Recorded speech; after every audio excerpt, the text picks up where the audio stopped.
Get ready, Avalanche territory. Denver Sports presents the Mile High Hockey Podcast with Mike Evans. Denver Sports is your home for the most Avalanche content. Now here's your host, Mike Evans. Hello, everyone, and welcome into the Mile High Hockey Podcast. I am Mike Evans, as now my name is on this. I got upset. I pitched a little bit of a fit. Normally, I am a man without any ego, but I was very upset at the fact that the Mile High Hoops podcast had Zach Bye's name on it. And I said, that will not do. I cannot be left out. I must have my name on this. So welcome to the Mile High Hockey Podcast with Mike Evans. So welcome in, and we got a lot to talk about as I shift over to this camera here, and I look at you as we talk with about the Avs coming fresh off the win over San Jose yesterday. As we're recording this Mile High Hockey Podcast, 6-0 win over San Jose. That I think it's been funny how that win has been framed. The idea that this was a confidence booster for the Avalanche. It was certainly a get-right game. We saw this one coming. I joked on the Schlereth and Evans show yesterday morning, said, hey, this is a name-your-score kind of game for the Avs. This is one where if you want to place a wager, definitely take the -1.5 line. Boy, I should have taken the alternate line, right? Could have gone all the way up. But you could see and feel that this one was coming, right? That you have a San Jose team that's not very good, a San Jose team that's playing out the string. They had just played the night before, got an overtime win against Winnipeg. So back-to-back nights coming in here, they were ripe for the picking. And plus you had an Avalanche team that you know was going to be motivated after losing 3 in a row, giving up 2 games, 7 goals in back-to-back games, something that hasn't happened in franchise history. So you looked at this sort of being a kind of a perfect storm for the Avalanche to really bounce back. And so to have it a 6-0 win, was it a confidence booster? I get the word. I get the understanding that they could have used a confidence boost, but I really don't worry about this team's confidence. I worry about this team's motivation to get through the long grind of the regular season. And I think at this stretch of the season, this team knows they're a playoff team. This team doesn't worry about making the playoffs. I don't think this team worries about where they're seated. I don't think they worry about home ice advantage, all that kind of stuff. I think they just want to get through the regular season and get to the playoffs. And they see the light at the end of the tunnel, but it's still a ways off. So motivation for this team at this stage of the season, I think, is what you're searching for. And boy, they had plenty of motivation for this one because they hadn't been playing well in the last few games. And Jared Bednar called him out after their most recent loss, and justifiably so. He said that a lot of our top guys just weren't there, didn't bring it. He specifically called out Mikko Rantanen for getting involved with the fans in Dallas and barking back at him in the penalty box and showing off his ring finger like, hey, I got a Stanley Cup ring here. What do you guys have? And said you can't do that. And Mikko correctly came out and said, yeah, I got to be better than that. I can't lower myself to their level. But what is good, and the biggest takeaway for me about that win over San Jose, it's not the win per se, because they were going to win that game. San Jose is just lousy, and I laid out the reasons why they were going to win. But I think what it shows is a couple things.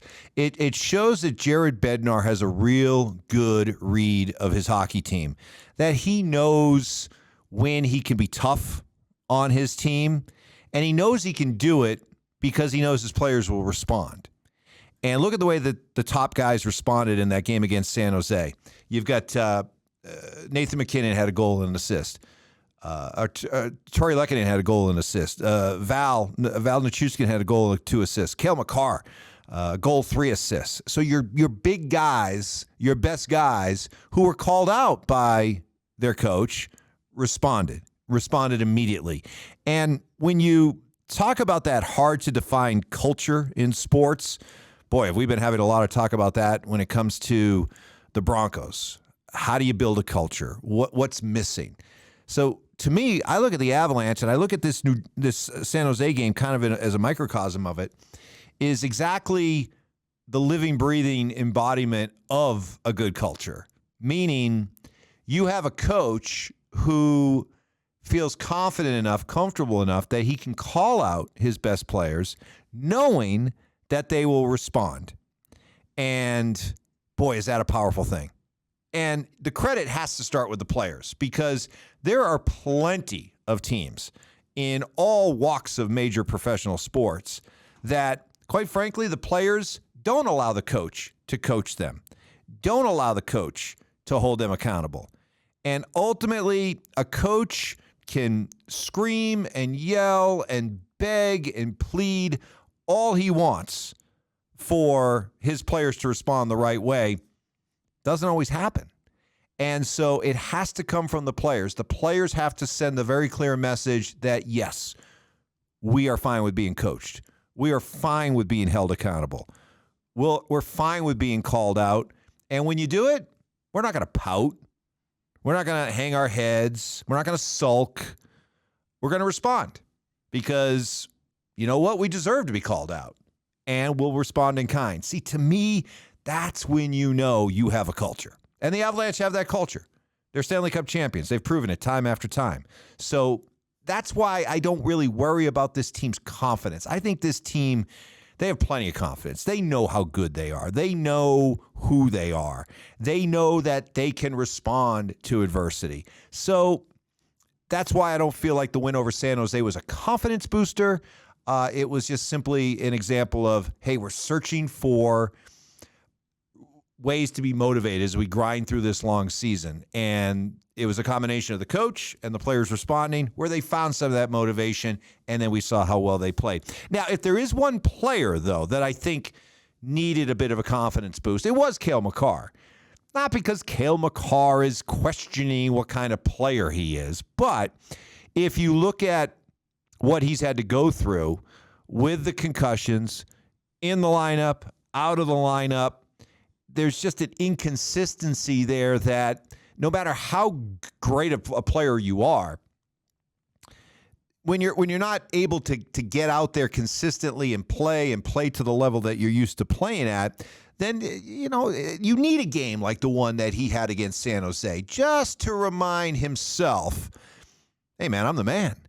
And you cannot overstate enough not having a Cale Makar in the lineup and what that means. We've gotten used to the Avalanche playing for a while this season without a lot of key guys. But to me, it's just my personal opinion, but when you don't have Cale Makar in the lineup, you don't have the best player in the league in the lineup. Let me say that again. In Cale Makar, I believe you have the best player in the league, the best player in the league. Now, I'm sure I'll get all kinds of complaints from the Connor McDavid fans, probably led by Matt Smith, who loves himself some Connor McDavid. But look, and I said this back before the season began, we were doing one of our Avalanche preseason roundtables at Brothers Barbecue. And I said that if I'm starting a hockey team today, I'm starting it with Cale Makar because to me, Cale Makar is the best 200-foot hockey player in the league. He can dominate on the offensive end, and forget about he's a defenseman. He's a great offensive player, so he can dominate on the offensive end, and he can be a shutdown defender on the other end. That's special stuff, and I think he does it better than anybody. So to me, he's the best player in hockey. So you take him out of the lineup, of course it's going to be a big deal. It's as simple as saying, all right, the Nuggets, you got to play without Nikola Jokic. That's how special Cale Makar is. Now, and this is why I wrote a column recently for denversports.com. You can check it out. And I asked the question, you have to choose between one team, the Avalanche or the Nuggets, to make it to the finals. And I went with the Avs. And for a few reasons. One, they have a great player, but beyond Cale Makar, let's say we're doing the Cale Makar Nikola Jokic comparison, right? Well, it goes well beyond Cale Makar, doesn't it? Right? You got Nathan McKinney, you got Mikko Rantanen, you got Val Nichushkin, and this isn't a knock against Michael Porter Jr., Jamal Murray, Aaron Gordon, but I would take the Avs supporting cast next to their superstar over the Nuggets supporting cast beyond their superstar. You see the point. Also, the Avalanche have been there, right? They know how to win. They got that culture I was talking about. They know what it takes, and that's invaluable. The other thing, too, is that I look at the road to the finals being easier for the Avs. And I've talked about this a lot on this podcast, the Mile High Hockey Podcast with Mike Evans. Thank you guys for putting that on there. You can tell it mattered to me. I'm humble. But is the idea that last year you had a St. Louis team that was the only team in the West that was going to show any kind of real backbone and stand up to the Avs. They are clearly a mess. They've been dismantled. They're a shell of what they used to be. So I would ask, who is the team that has stepped up into that vacuum to replace St. Louis as the team that you have to fear in the West? Now, I know exactly what you're thinking. Well, wait a minute. What about Dallas? Didn't Dallas just put a shellacking on the Avs the other day? Isn't Dallas a team that can beat the Avs 4 times? I'm not ready to go there. As impressive as Dallas's performance was, let's put it in context. The great Sandy Clough, Bao Chikabawo, who I have revered and admired for so many years working with him, he has a saying that I believe in 100%. He says, you cannot manufacture desperation. You can't somehow artificially pump yourself up into, we're desperate tonight. We've got to be desperate. It's either there or it's not. It's either real or it's not. And let's face it, you go into Dallas and you know the Stars are just sitting there. They are waiting. They are salivating. They have this game circled on the calendar.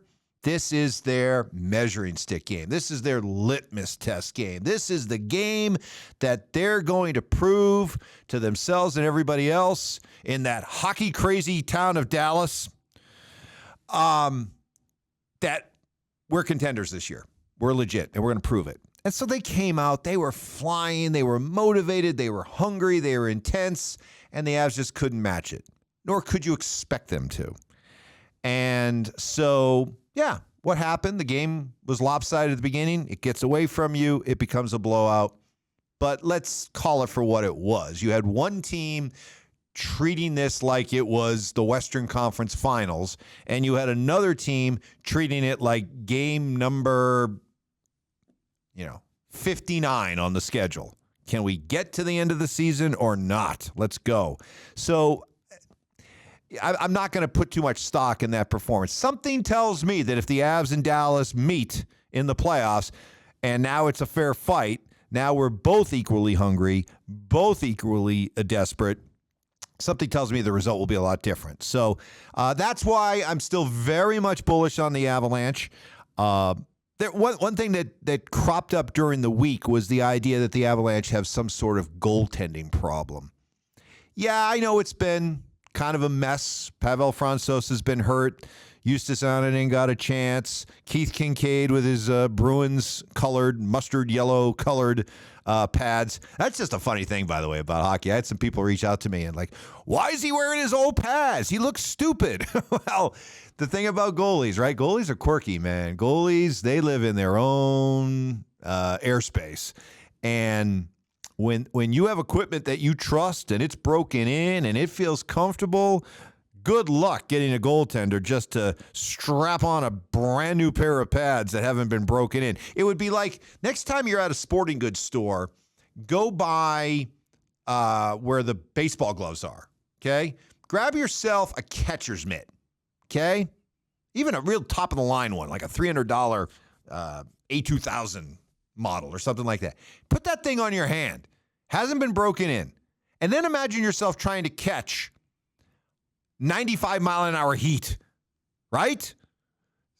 That's what you're asking a goalie to do. Hey, put on these Avalanche-colored goaltender pads and go out there and face 100-mile-an-hour slap shots. Not going to happen. So until Kincaid gets a chance to break in his new Avs gear, you're going to see him wearing the mustard yellow stuff. But no, the Avs, just because the Avs are running through some different backup goalies right now, I don't look at it as a goaltending problem, okay? First of all, we saw the Avalanche win a Stanley Cup last year. Whether it was Darcy Kemper or Pavel Francouz, the Avalanche goaltenders combined were among the worst statistically rated goaltenders of all the eligible playoff goalies. Obviously, it didn't hurt them. They won a Stanley Cup.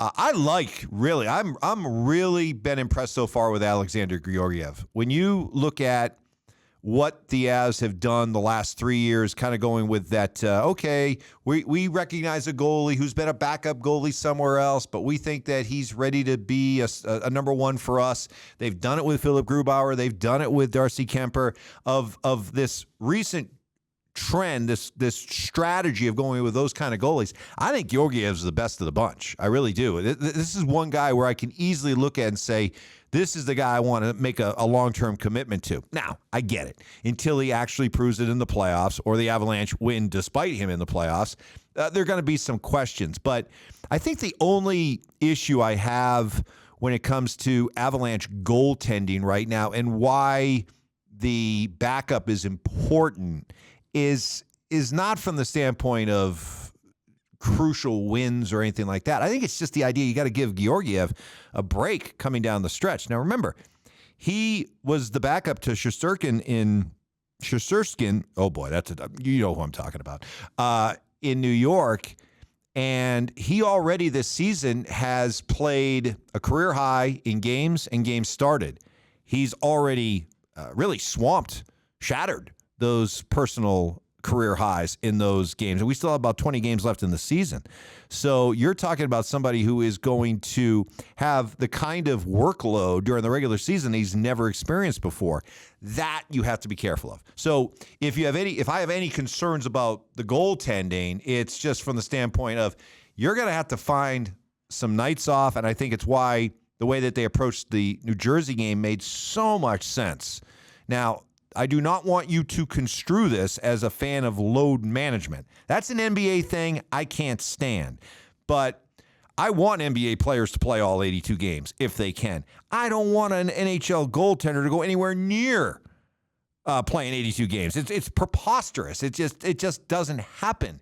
If you have a starting goaltender who plays 60 games, 60 out of the 82, that's an astronomical number. So really, you want your starting goaltender to be playing about 50 games. So for a team like the Avalanche, you'd like to have like a 50-32 split. And Georgiev is on pace to get to 50 games, so which would be by almost 17, 20 games started more than anything he did with the Rangers. So that's something you have to be very, very careful of and aware. Don't want this guy to have too much of a workload that he's just not accustomed to and then not be ready to go for the playoffs. So from that standpoint, whoever the backup goalie is important, but we all understand that when it comes playoff time, it's going to be Georgiev. And if they have to turn to the backup, not ideal, but didn't they prove last year that they can do just fine under that scenario as well? All right, that's going to do it. I'll look back over here. That'll do it for the Mile High Hockey Podcast with Mike Evans. Thank you so much for tuning in. As always, love to get your feedback on the show here, the podcast. Please reach out to me on Twitter at MikeEvans1043. You can always text in during the course of the Schlereth and Evans morning show and say, hey, Evans, I saw your big head and shiny forehead on the Mile High Hockey Podcast. Here's where you're all wrong. So love to get that kind of feedback as well. Thanks to Tommy over there. Nice job, Tommy, for producing and engineering this whole thing. We'll see you again next week here on the Mile High Hockey Podcast.